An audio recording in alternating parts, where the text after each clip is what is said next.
ಪಶ್ಚಿಮ ಬಂಗಾಳದ ರಾಜಕೀಯವು ದಿನಕ್ಕೊಂದು ತಿರುವು ಪಡೆದುಕೊಳ್ಳುತ್ತಿದೆ. ಕಳೆದ 15 ವರ್ಷಗಳಿಂದ ಆಡಳಿತದಲ್ಲಿದ್ದ ತೃಣಮೂಲ ಕಾಂಗ್ರೆಸ್ ಸರ್ಕಾರ ಪಕ್ಷವು ಹಾಗೂ ಮಮತಾ ಬ್ಯಾನರ್ಜಿ ಅವರ ಹೀನಾಯ ಸೋಲು ಅನುಭವಿಸಿದ್ದರು.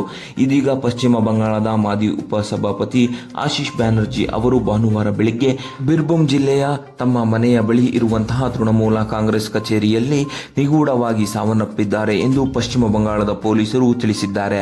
ಇನ್ನು ಪ್ರಮುಖ ತನಿಖೆಯಲ್ಲಿ ಇವರು ಹೆಸರು ಕೇಳಿ ಬಂದಿದ್ದು ಈ ಒತ್ತಡವನ್ನು ಅವರು ಅನುಭವಿಸಿರುವುದು ಎಂದು ಹೇಳಲಾಗಿದೆ.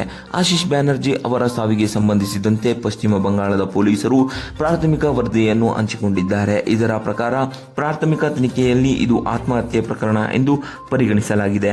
ಆಶೀಶ್ ಬ್ಯಾನರ್ಜಿ ನನ್ನ ಸಾವಿಗೆ ಯಾರೂ ಕೂಡ ಕಾರಣರಲ್ಲ ಎಂದು ಬರೆದುಕೊಂಡು ಆತ್ಮಹತ್ಯೆ ಪತ್ರ ನಮಗೆ ಸಿಕ್ಕಿದೆ ಎಂದು ಪಶ್ಚಿಮ ಬಂಗಾಳದ ಪೊಲೀಸರು ವರಿಷ್ಠಾಧಿಕಾರಿ ವಿದಿತ್ ರಾಜ್ ಬುಂದೇಶ್ ಅವರು ಹೇಳಿರುವುದಾಗಿ ದಿ ಇಂಡಿಯನ್ ಎಕ್ಸ್‌ಪ್ರೆಸ್ ವರದಿಯಲ್ಲಿ ಮಾಡಲಾಗಿದೆ. ಆಶೀಶ್ ಬ್ಯಾನರ್ಜಿ ಅವರು ಪಶ್ಚಿಮ ಬಂಗಾಳದ ಮಾಜಿ ಮುಖ್ಯಮಂತ್ರಿ ಹಾಗೂ ತೃಣಮೂಲ ಕಾಂಗ್ರೆಸ್ ಪಕ್ಷದ ಸಂಸ್ಥಾಪಕಿ ಮಮತಾ ಬ್ಯಾನರ್ಜಿ ಅವರ ಆಪ್ತರಾಗಿದ್ದರು.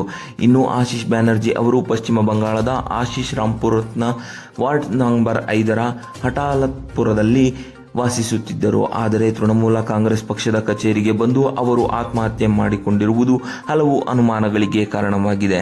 ಇದೀಗ ಶವವನ್ನು ಮರಣೋತ್ತರ ಪರೀಕ್ಷೆಗೆ ಕಳುಹಿಸಲಾಗಿದೆ.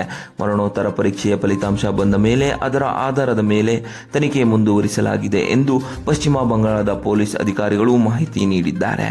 ಇನ್ನು ಆಶೀಶ್ ಬ್ಯಾನರ್ಜಿ ಅವರು ಬರೆದಿದ್ದಂತಹ ಡೆತ್ ನೋಟ್ನಲ್ಲಿ ಬ್ಯಾನರ್ಜಿ ಅವರು ತಾವು ನಿರಪರಾಧಿ ಎಂದು ಹೇಳಿಕೊಂಡಿದ್ದು ತಮ್ಮ ರಾಜಕೀಯ ಜೀವನದುದ್ದಕ್ಕೂ ಭ್ರಷ್ಟಾಚಾರದಲ್ಲಿ ಭಾಗಿಯಾಗಿಲ್ಲ ಎಂದು ಹೇಳಿದ್ದಾರೆ.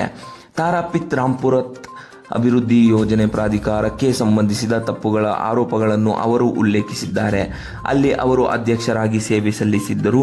ಇನ್ನು ಆಶೀಶ್ ಬ್ಯಾನರ್ಜಿ ಅವರು 5 ಬಾರಿ ಶಾಸಕರಾಗಿದ್ದರು. ಆಶೀಶ್ ರವರ ಸಂಬಂಧಿಯೊಬ್ಬರ ಪ್ರಕಾರ ಸ್ವಾತಂತ್ರ್ಯ ದಿನಾಚರಣೆಯಂದು ಮಾಜಿ ಶಾಸಕರು ರಾಷ್ಟ್ರದ ಧ್ವಜವನ್ನು ಹಾರಿಸಿದರು ಮತ್ತು ಇಡೀ ದಿನ ಪಕ್ಷದ ಕಚೇರಿಯಲ್ಲಿ ಇದ್ದರು ಎಂದು ಹೇಳಿದ್ದಾರೆ.